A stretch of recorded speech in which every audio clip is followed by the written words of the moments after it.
All right. So I got some Scott Boras chat for you. And Scott Boras rumors. Remember, he's a client of, he's the agent of Juan Soto. He's also the agent of Joey Gallo. And I'm going to give you some stuff he's been chatting about. He's suggesting, he went on a podcast yesterday with John Heyman and Joe Sherman, Yankees related podcast, and he's suggesting that the market for Joey Gallo is bigger than expected. There's a lot more demand for him that we might think it is. So that's going to be music to the Yankee fans' ears, right? It really could be.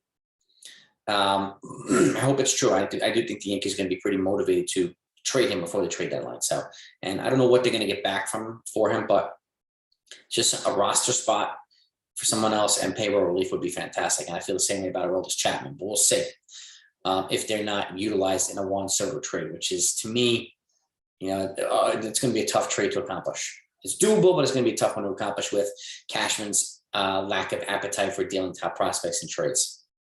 Now, with that, I want to pivot over to the MLB draft and the Yankees grade. Before I do that, please subscribe to this channel if you like Yankee content, baseball content. I don't want you to miss good stuff, and it's going to get hot over the next 2 weeks. Not only the temperature outside, but the trade deadline is going to getting closer and closer and closer, and things are just going to heat up like you won't believe. The hot stove is going to get nuts, and I don't want you to miss anything. So with that, the draft. I've done a couple of videos now on the draft, and there was kind of a major shift in the Yankees' philosophy in this draft. They generally, draft more position players and a combination of high school and collegiate players. This year it was overwhelmingly pitching. Of the 20 picks, 15 were pitchers.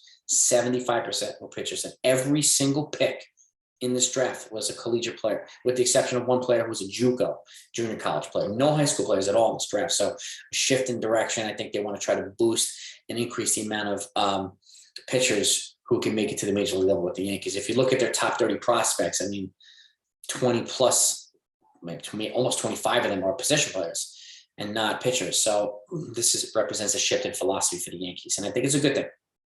They'll keep getting guys, whether it's internationally or whatnot at the position level, but they are loaded at position players. So I think adding pitching, adding big arms, adding righties and lefties, and guys who can, be part of this Matt Blake kind of disciple and philosophy will be a good thing. The more pitching, the better. The Yankees can never have, any team, but particularly the Yankees, can never have enough pitching.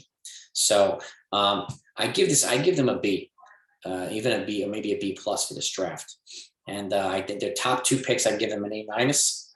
The rest of the draft, I give them a B, pretty much a B plus. So I think it was an overall good draft for the Yankees. And again, a shifting in philosophy, which is not a bad thing. So it shows that they're trying to address areas where they may be deficient over the last several years, and also restocking the farm so that they do utilize some of these prospects in trades for players.